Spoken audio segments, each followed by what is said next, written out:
네, 오늘은 소요리 문답 우리 20에서 22문을 같이 한번 살펴보도록 하겠습니다. 우리 잠깐 복습을 한번 해보면 지난주에 우리는 타락에 대해서 공부를 했습니다. 사람을 타락하게 만든 죄라는 것은 하나님께서 둘러주신 율법이라는 울타리를 자발적으로 넘어가는 것이었습니다. 그럼 그 첫 번째 죄가 선악과를 먹는 것으로 출발을 했고요. 그 결과로 우리는 창조받은 지위, 그러니까 무죄하고 영광스러웠던 하나님의 형상을 상실하게 됩니다. 그 대신에 원죄라는 천성을 가지고 자범죄를 저지르면서 살아가는 처지로 전락을 합니다. 그래서 우리는 비참한 처지에 놓이게 된다라고 이야기를 하는데요. 비참함의 핵심이 무엇이었습니까? 하나님과의 관계가 끊어지는 채로 살아가는 것. 이게 바로 비참함에 놓인 처지다라고 정리를 했습니다. 여기까지 정리가 되셨죠? 자, 우리 이제 20문으로 한번 넘어가 볼 텐데요. 20문 제가 질문을 읽겠습니다. 답을 한번 읽어주시면 되겠습니다. 20문입니다. 하나님께서 모든 인류를 죄와 비참한 처지에서 멸망하게 버려두셨습니까?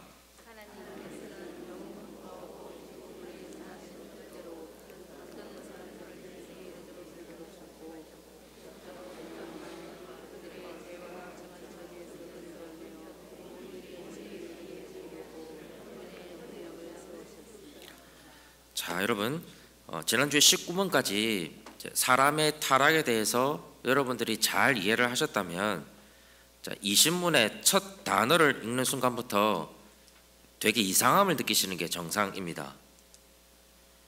뭔가 잘못 흘러가고 있다는 걸 눈치채셔야 됩니다. 뭐가 잘못되었습니까?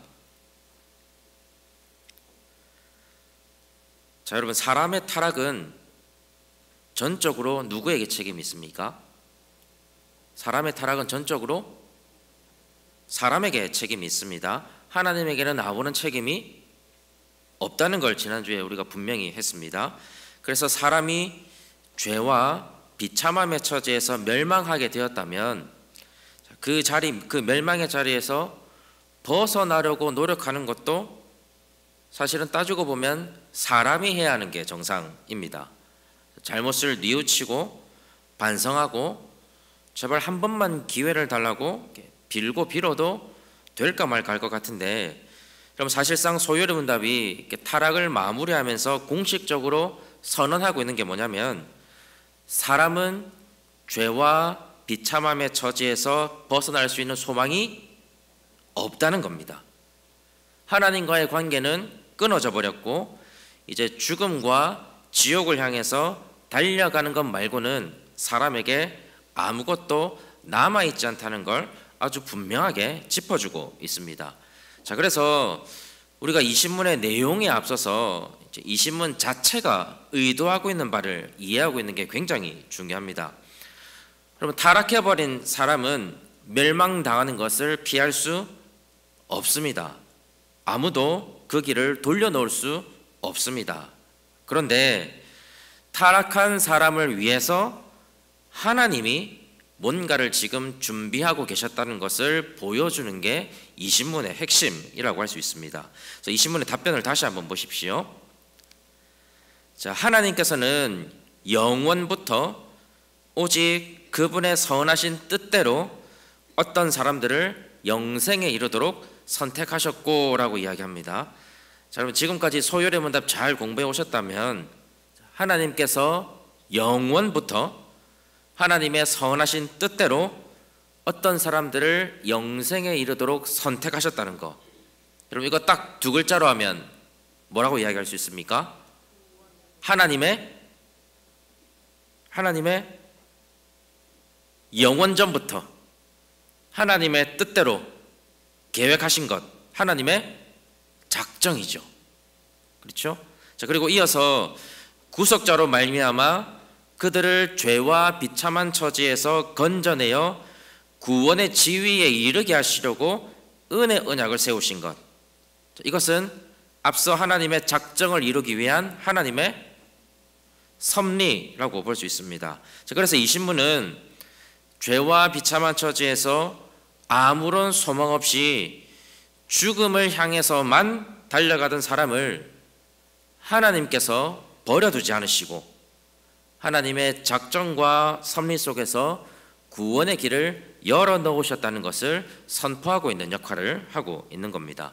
그래서 여러분, 이 신문의 초점이 사람이 타락에서 어떻게 벗어날 것인가 거기에 있지 않고 하나님이 사람을 어떻게 구원할 것인가 여기에 정확하게 맞춰져 있습니다. 그래서 여러분, 이런 맥락을 이해하셔야 이 신문에서 언급하고 있는 선택의 교리, 그리고 마지막에 언급하고 있는 은혜 언약을 하나님의 편에서 제대로 이해하는 기틀을 마련할 수 있게 됩니다.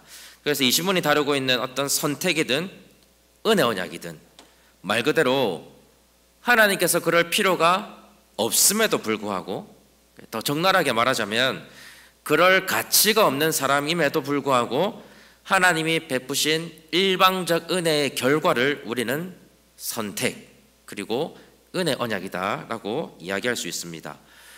전적으로 타락한 인간을 위해서 베풀어 주시는 하나님의 전적인 은혜, 그걸 우리는 선택과 은혜 언약이다, 이렇게 밑바닥에 깔아두고 이해를 해야 한다는 겁니다.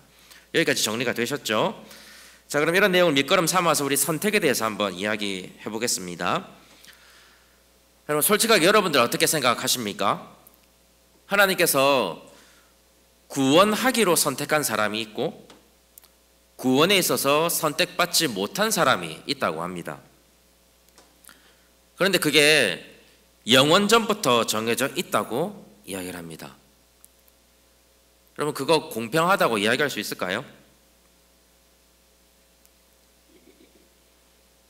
영원전부터 선택받은 사람이 있고 선택받지 못한 사람이 있다고 합니다. 공평합니까? 엄밀히 말하면 어떤 사람은 구원받을 기회조차 박탈당하는 것 아닙니까? 그렇다면 우리는 하나님을 은혜로운 분이라고 이야기할 수 있을까요?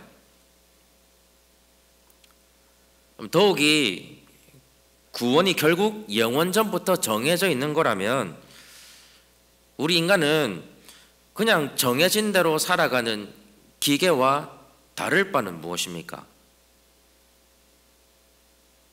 우리 인간에게 자유의지라는 게 있기는 있는 겁니까? 어떻게 생각하세요? 되게 까다로운 질문이죠. 자, 여러분, 선택에 있어서 핵심은 선택 그 자체가 하나님의 뜻이라는 데 있습니다. 더 나아가서 그게 하나님 앞에서 선하다는 게 중요합니다. 하나님의 지혜는 우리의 지혜와 비교할 수 없고요, 하나님의 선하심이라고 하는 것은 우리 인간의 일그러진 선함으로 가늠해 보기에는 너무나도 크고 광대합니다. 사실 따지고 보면 우리는 하나님이 작정하시고 섭리하시는 일에 대해서 이런저런 말을 할 수 있는 자격이 없습니다. 지성에 있어서도 타락한 우리가 여러분 무슨 대단한 지혜가 있다고 하나님의 뜻을 이러쿵 저러쿵 판단할 수 있겠습니까? 예정의 문제로 아주 오랜 시간 동안 많은 논쟁이 있어 왔고 이걸 이해하고 설득시키기 위해서 신학적으로 철학적으로 또 변증학적으로 많은 노력이 있어 왔습니다. 그 모든 노력을 부정하고 싶지는 않습니다. 그런 과정을 거쳐왔기 때문에 오늘날 우리가 이해할 만하고 만족할 만한 답을 가지고 있는 것은 사실입니다. 하지만 저는 그게 무슨 의미가 있나 싶습니다. 우리가 하나님의 뜻이 그러하다면 겸손하게 하나님의 뜻에 수긍하는 자세가 하나님 앞에 올바른 자세이기 때문이죠. 제가 좀 극단적인 예를 들어서 죄송한데요, 사랑하는 내 가족을 하나님이 구원하기로 선택하지 않으셨다고 가정해 보겠습니다. 하나님 가혹하십니까?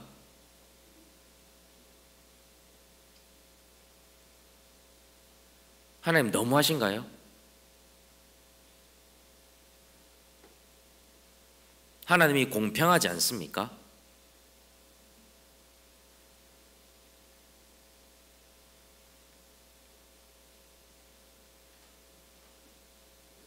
그래도 하나님은 선하시고 인자하시고 자비와 긍휼이 풍성하신 하나님이십니다.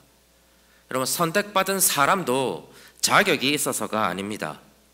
하나님의 선하신 뜻에 근거한 결과일 뿐입니다. 따라서 여러분, 선택 역시 하나님의 편에서 하나님께서 베풀어 주신 전적인 은혜라는 고백이 우리에게 있어야 합니다. 그럼 이걸 인정하지 못한다면 우리의 신앙은 이 신문에서 한 걸음 더 나아갈 수 없게 됩니다. 은혜 언약도 마찬가지입니다. 선택의 교리나 은혜 언약이나 출발점은 사실상 똑같습니다.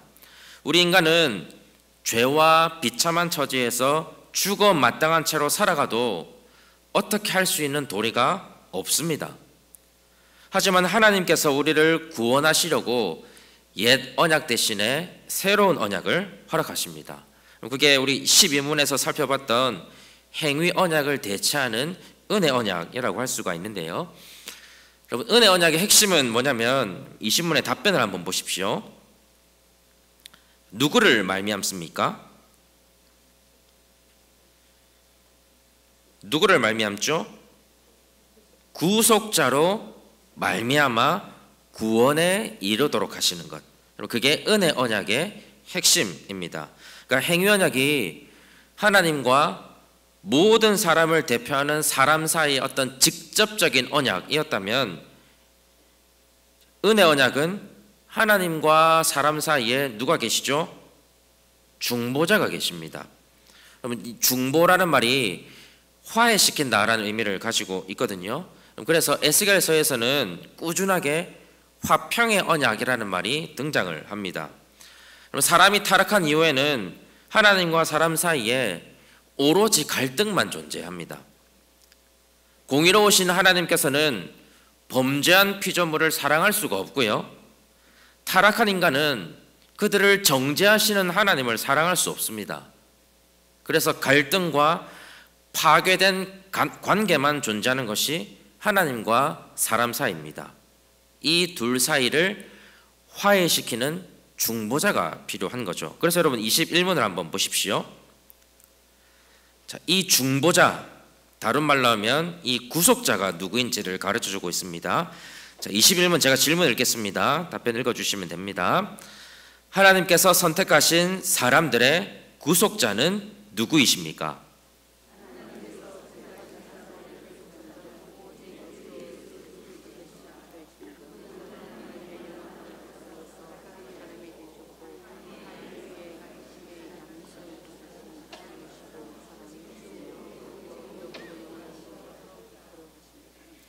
자, 여러분 책을 가지고 계시면 19문 한번 보십시오. 여러분 19문을 근거로 해서 하나님과 인간 사이에 단절된 관계를 다시 회복하게 하시는 분, 하나님의 진노와 저주를 화평으로 바꾸어 주시는 분, 인간이 겪어야 할 온갖 비참함 대신에 하나님의 은혜를 누리게 하시는 분, 죽음이 아니라 영원한 생명을 허락하시는 분, 지옥의 고통에서 천국의 영광으로 이끌어 가시는 분, 그 구속자가 바로 누구라고 이야기하고 있습니까? 우리 예수 그리스도라고 이야기하고 있다는 점입니다. 여러분, 소요리문답이라는 큰 맥락에서 보면 하나님께서는 타락한 사람을 구원하기로 작정하셨고요, 이 작정을 이루어가는 섭리로서 예수 그리스도를 중보자로 허락해 주셨습니다. 그래서 우리는 예수 그리스도를 의지해서만 하나님과의 관계를 회복할 수가 있고, 하나님은 예수 그리스도 안에서만 당신의 무한한 인자하심을 우리에게 허락해 주십니다. 그래서 여러분, 구원이라는 하나님의 작정과 섭리의 핵심에 누가 있을 수밖에 없습니까? 우리 예수 그리스도가 있을 수밖에 없다는 겁니다. 여러분 여기서 우리가 하나 짚고 넘어가야 할 부분이 있습니다. 여러분 행위 언약은 인간이 타락하기 전에 맺은 언약이었습니다. 행위 언약도 사실상 창조주께서 피조물에게 다가오시는 귀하고 복된 은혜의 방편이었다고 말씀을 드렸습니다. 여러분 행위 언약은 어떻습니까? 은혜 언약은 어떻습니까? 인간이 타락해서 하나님과 원수되었을 때에 하나님께서 긍휼로 허락해 주신 더 귀한 은혜입니다. 어찌 보면 무죄한 아담이 받았던 은혜보다 더 존귀한, 더 값으로 매길 수 없는 귀하고 복된 은혜를 오늘 저와 여러분이 죄인된 상태에서 누리고 있다는 점입니다. 그래서 여러분 우리는 하나님 앞에 서면 감사할 것밖에 없습니다. 오늘날 많은 그리스도인의 삶에서 여러분 감사라고 하는 것은 어느새 어떤 의지를 가지고 해야 하는 것처럼 전락하고 있습니다. 감사 주의를 정해놓고 감사하라고 설교를 합니다. 감사가 안 되니까 하루에 3가지씩 감사의 제목을 적어보자고 감사 제목 쓰기 같은 것들도 우리가 합니다. 그럼 저는 그게 나쁘다는 게 아니고요. 이렇게 의지를 가지고 감사할 수밖에 없는 우리의 교만한 모습을 우리가 돌아볼 필요가 있다는 점입니다. 여러분 솔직히 우리 삶 속에 하나님 앞에 감사할 제목이 항상 있으신가요? 돌아보면 막 감사 제목이 막 떠오르세요? 잘 없습니다. 그렇죠? 이렇게 봐도 부족한 것밖에 없고 저렇게 봐도 모자란 것밖에 없고 참 신기한 게 불평은 해도 끝이 없습니다. 하지만 우리가 구원받았다는 사실 하나만으로도 하나님과의 끊어진 관계를 회복시키기 위해서 예수님을 보내주셨다는 것 하나만으로도 우리는 하나님 앞에 무한한 감사의 제사를 올려드려야 합니다. 혹시 감사를 잃은 채로 살아가고 계시지 않습니까? 우리가 하나님 앞에 올려드리는 감사가 여러분 너무 형식적이지는 않습니까? 오늘 이 자리에 계시는 모든 분들이 하나님께서 우리에게 허락해 주신 은혜 언약, 우리의 구속자이신 예수님으로 인한 하나님의 회복을 깊이 생각하시면서 잃어버렸던 하나님을 향한 감사 역시 회복하시면 좋겠습니다. 여러분 그래서 우리 삶에 마땅히 있어야 할 하나님을 향한 감사가 또 다른 감사를, 더 깊은 감사와 더 다양한 감사의 제목으로 꼬리에 꼬리를 물고 더욱더 풍성해질 수 있으면 좋겠습니다. 그게 우리가 은혜 언약을 통해서 회복해야 할 중요한 지점입니다. 자, 여러분 21문의 답변의 중반 부분 다시 한번 보실까요? 하나님께서 선택하신 구속자는 예수 그리스도이신데 그 뒷부분에 보시면 그 예수님이 어떤 분이신지를 자세하게 설명해 놓았습니다.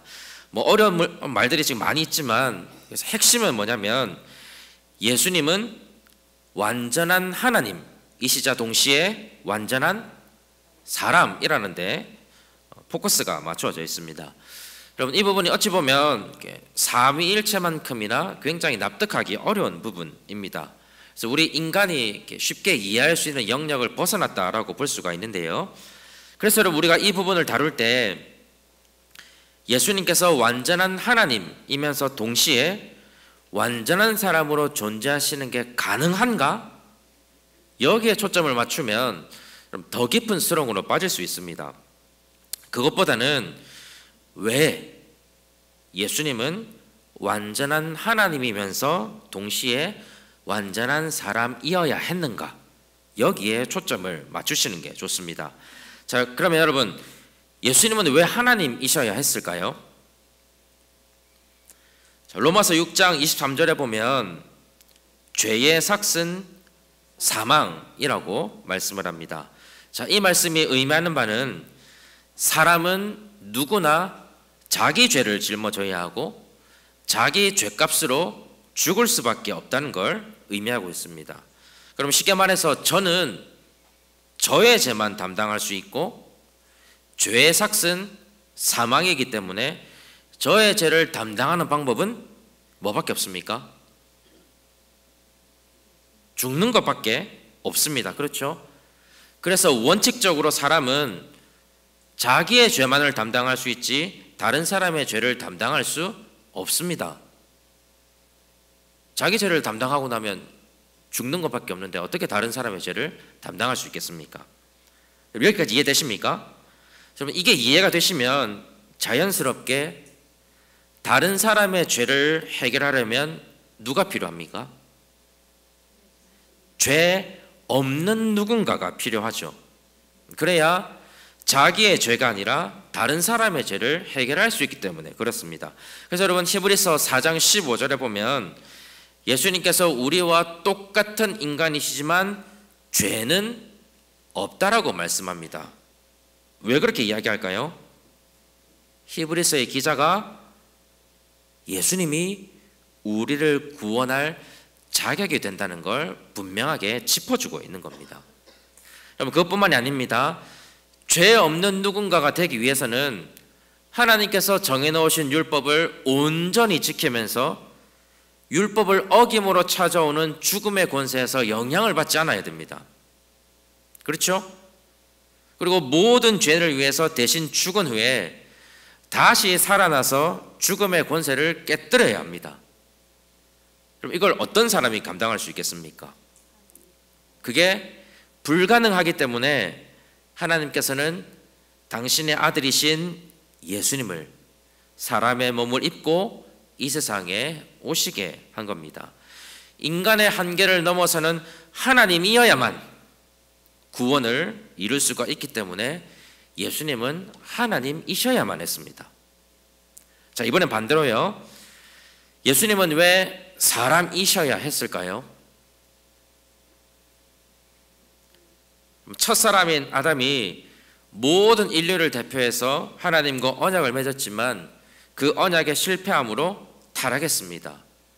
타락의 결과는 죽음이었고요, 지옥의 고통에 빠지는 것이었습니다.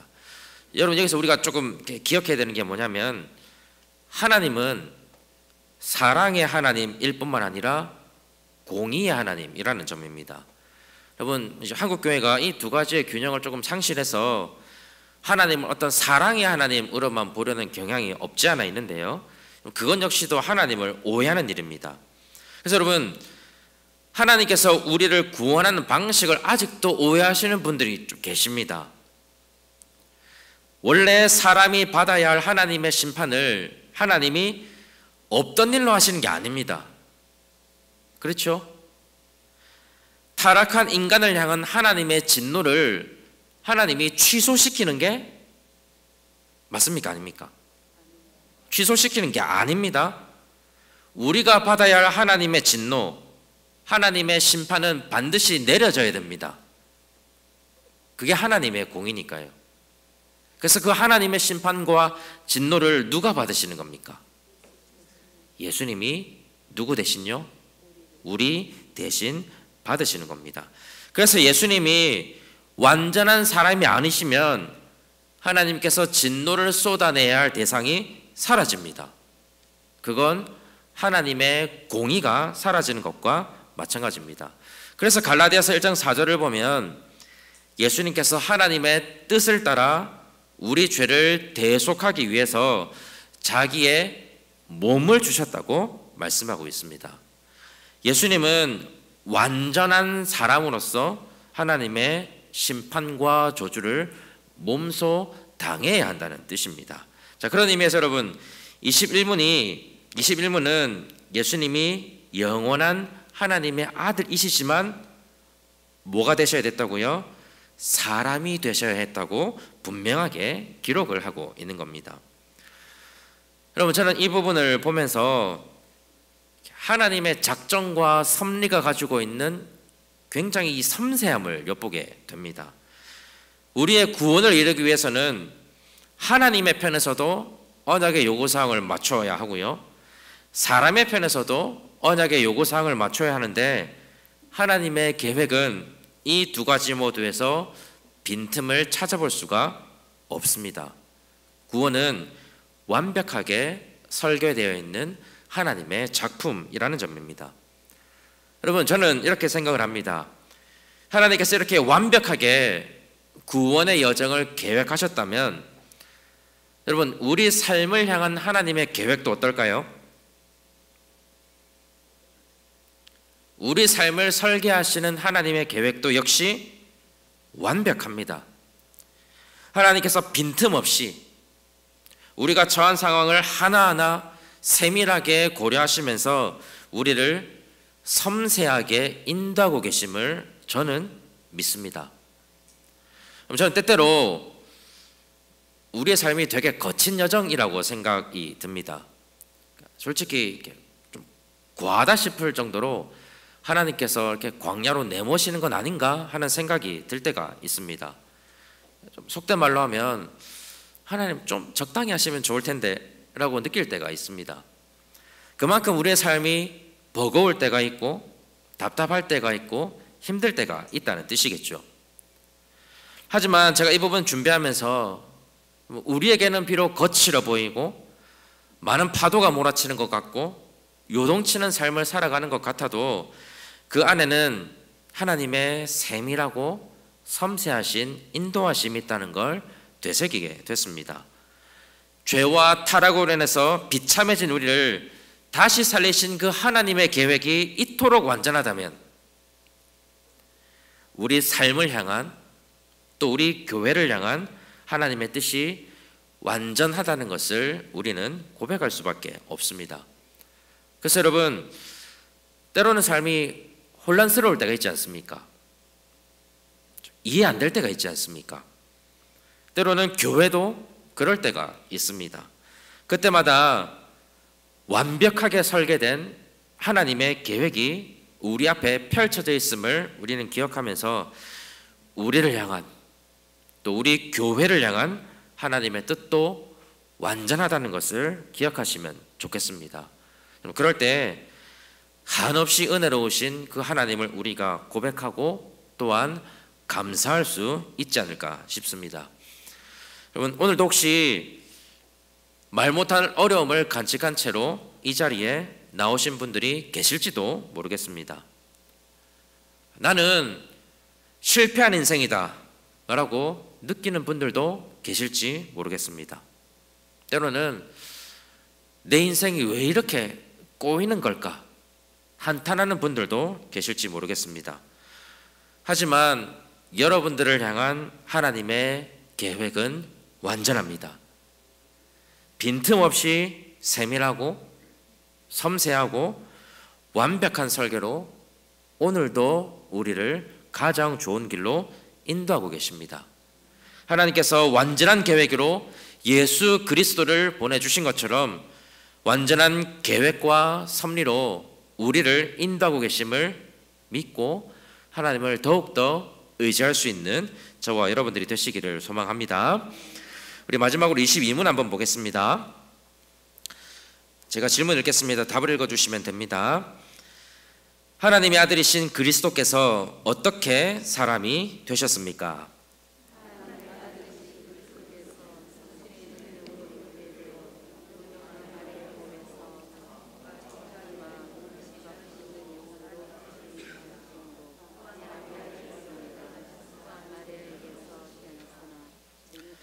자, 여러분, 우리가 방금까지 다루었던 게 예수님께서 왜, 무엇 때문에 사람이 되셨나를 살펴봤다면 이제는 예수님께서 어떻게, 어떤 방식으로 사람이 되셨는가에 대해서 다루게 됩니다.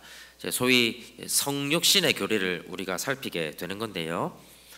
여러분, 답변의 중간 부분을 한번 보시면 참 몸을 취하셨다라는 부분이 나옵니다. 아마 여러분들께서도 이제 한 번쯤은 영지주의자라는 말을 들어보셨을 겁니다. 혹시 들어본 적 있으십니까? 이 사람들은 영은 선하고 순수한 반면에 육은 악하고 타락했다는 어떤 이원론적인 사상을 신봉하던 대표적인 이단이었습니다. 영은 선하고 육은 악하다고 절대적으로 믿었기 때문에 이 사람들이 받아들일 수 없는 교리가 바로 성육신이었습니다. 그래서 여러분, 이 사람들은 성육신을 어떻게 생각을 했냐면 예수님께서 유령처럼 인간의 몸을 입은 듯이 보였을 뿐이라고 가르쳤습니다. 그러니까 육체의 형상은 있지만 실상은 육체가 아닌 거다라고 주장을 하면서 예수님이 참 몸을 입은 참된 사람이라는 걸 거부했습니다. 여러분, 이런 생각을 이제 가현설이라고 부릅니다. 영지주의자들이 예수님의 성육신만 거부한 것은 아니었습니다. 예수님의 인성은 조금 무시하고 예수님의 신성만을 너무 강조하다 보니까 예수님께서 당하신 육체의 고난도 당연히 거부했고요, 예수님의 십자가의 죽음도 환상이라고 치부를 했고, 당연히 예수님의 육체적인 부활도 중요하다고 생각하지 않았습니다. 인간의 짧은 생각 안에 예수님을 이렇게 끼워 맞추려고 하다 보니까 결국에는 누구 자체를 거부하게 됐습니까? 예수 그리스도 자체를 거부하게 됐다는 점입니다. 요한일서 4장 2절과 3절에 보면 예수 그리스도께서 육체로 오신 것을 시인하는 영마다 하나님께 속한 것이요, 예수를 시인하지 아니하는 영마다 하나님께 속한 것이 아니다라고 말씀을 합니다. 자, 여기서 예수를 시인하지 아니하는 영이라는 것은 단순히 예수님을 믿지 않는 사람을 말하는 것이 아니고요, 예수님께서 육체로 오심을 믿지 않는 사람들을 의미합니다. 자, 물론 이제 요한 1서를 기록했다고 추측이 되는 1세기 말경에는 영주주의자들이 본격적으로 활동하던 시점은 아니었습니다. 그래서 사도 요한이 이 요한 1서를 지금 영지주의자들을 대상으로 썼다고 말하기는 어렵습니다. 비슷한 맥락이 나와 있는 골로새서도 마찬가지고요. 그렇지만 분명한 것은 사도 요한이 예수님의 육체로 오심을 부인하는 사람은 하나님께 속한 사람이 아니라고 분명하게 이야기하고 있다는 점입니다. 그래서 22문이 말하고 있는 그리스도께서 참몸을 취하셔서 사람이 되셨음을 믿는 것은 우리가 하나님께 속하였나 아니면 속하지 않았나를 판단하는 굉장히 중요한 시금석이 됩니다. 우리가 21문을 다룰 때 살펴봤던 것처럼 예수님께서 참 사람이 되셔야만 하나님의 공의도 만족시키고 하나님의 은혜도 만족시키기 때문에 예수님의 참 사람 되심은 우리 구원에 있어서 핵심적인 믿음이 될 수밖에 없습니다. 여러분, 이렇게 예수님의 사람됨이 너무나도 중요하다 보니까 예수님은 그냥 성육신 한 게 아니고요, 22문의 답변을 한번 보시면 누구의 능력으로 잉태되었습니까? 성신의 능력으로, 그러니까 성령의 능력으로 잉태되었습니다. 자, 여기서 여러분, 우리는 삼위 하나님의 협력하심이라는 것을 보게 됩니다. 성부 하나님께서 구원의 작정을 계획하시고요, 성자 예수님께서는 그 구원의 작정에 순종하고 계시고요, 성령 하나님은 당신의 능력으로 예수님을 이 땅 가운데 보내십니다. 여러분, 저는 삼위일체를 이런 방식으로 이해하는 게 가장 낫다고 생각합니다. 새 위격의 하나님이 성육신의, 예수님의 그 성육신의 과정에서 협력하심을 통해서 발견하게 되는 하나됨, 결국 이 하나됨이 우리의 구원을 향하고 있다는 것이 우리가 발견하게 되는 놀라운 은혜라는 점입니다. 그래서 영지주의자들이 주장하는 것과는 달리 예수님의 성육신은 예수님의 신성을 약하게 만들지 않습니다. 오히려 강조하죠. 성육신은 예수님이 하나님이 아니고서는 일어날 수 없는 일이었고, 삼위 하나님의 협력하심 속에서 예수님의 이 신성은 더욱더 확고하게 빛나고 있기 때문입니다. 여러분, 성육신의 교리는 교회 역사를 통해서 많은 이단적 가르침에 노출되어 왔습니다. 이유는 간단하죠. 사람이 자기의 생각의 틀에다가 하나님을 가두어 두었기 때문입니다. 오늘날 우리가 조심해야 할 것도 바로 우리의 생각에 하나님을 억지로 끼워 맞추는 일입니다. 여러분, 성경에는 우리의 지각으로는 이해할 수 없는 것들이 너무 많습니다. 여러분, 창세기 1장 1절 이해하실 수 있으세요? 이해되십니까? 그 이해되는 게 신기한 겁니다.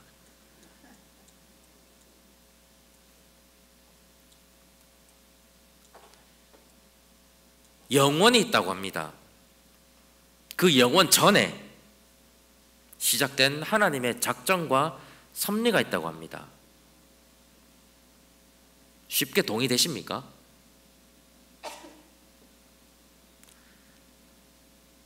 하나님이 세 분이나 한 분이랍니다. 삼위 하나랍니다. 이성적으로 동의되십니까? 하나님도 아들이 있고 아들이 사람의 몸으로 오셨답니다.